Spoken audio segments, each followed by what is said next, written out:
This time around, we're reviewing... how the hell is this pronounced? I think it's supposed to be pronounced LiEat, but the way it's spelled, it should be pronounced LiEat. The capital E clearly separates the words. Fuck it, let's talk about this game. So, LiEat is another RPG Maker game. Well, specifically, it's made in a freeware program called Wolf RPG Editor, but same thing, pretty much. And with that in mind, this game is deserving of praise. So many RPG Maker games just toss in stock assets and hack together a plot calling it a day. This one, far as I know, and correct me if I'm wrong, is primarily original assets. That being said, it does play like a standard JRPG when it comes to combat and editing character inventory. The game divides itself into 3 different chapters. This bugged the hell out of me at first, so I decided to go digging and see if there was a reason as to why.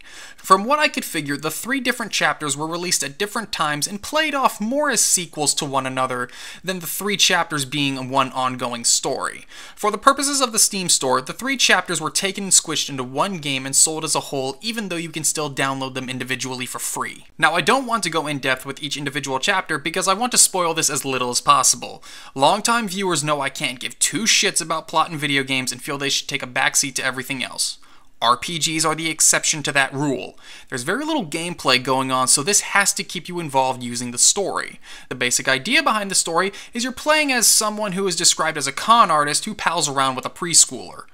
You go through 3 chapters doing something that is not being a con artist. Now, correct me if I'm wrong here, but a con artist is someone who goes around lying to people to cheat them out of their money or something like that, right?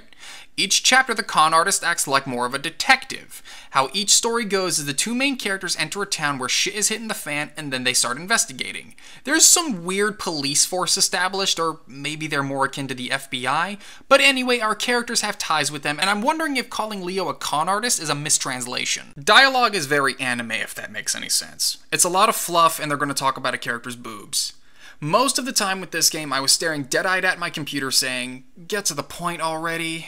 That's not a good sign regarding a game that is supposed to hook a player with its story. But here's the thing, this is all entirely subjective. I found the dialogue irritating, but that doesn't mean someone else doesn't like to be told over 30 lines by 3 different characters, "Yeah, this girl is a dragon." I mean, some people have lower standards, all good. But I do think this is just a translation thing, because even an anime I love like One Piece will do this every now and then, and Oda is one of the best story crafters alive today. Gameplay comes down to 2 factors, running around talking to people and fighting mobs. Now the idea behind the mobs is they're the physical manifestation of people's lies. One of your main characters eats these lies. Fair enough.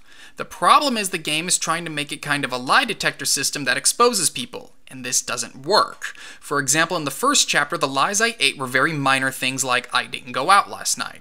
Well, there's only 4 people in town, 2 of them are retarded, and one of them screams, "Red herring." Gee, wonder who else it could have been.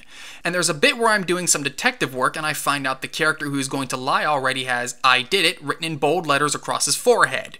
So really, my eating the lie accomplishes nothing. That and the lie enemies are piss easy. Even boss fights are dealt with in a couple of spells. There is no challenge whatsoever to the battle elements of the game. The other gameplay element is where you're running around aimlessly looking for the right order to talk to people in. Now, I understand there are limitations with the game engine, so the developer could probably only flag events to happen in a sequential order. So none of the dialogue you get matter at this point. You're not solving a mystery using multiple dialogue trees, you're just playing a game of connect the dots. It isn't challenging at all. The game is also fairly vague at times with whom you're supposed to speak to, but fortunately there aren't many characters to run around and deal with, so that curbs the frustration a little. As mentioned, I totally understand how the game came to be as it is, with the 3 chapters slammed together for sale. However, when playing them back to back to back, it's very confusing. The main little girl looks completely different each go around in each different chapter. And look, I get it, the other main character likes to play dress up, but seriously, did the artist just say fuck it and redo the characters because he was never satisfied? This lack of continuity is jarring,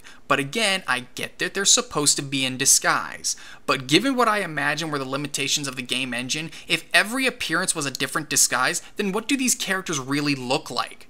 I mean, it might seem trivial to some, but I don't feel like I even know who these characters are. All that being said, I can still recommend the game.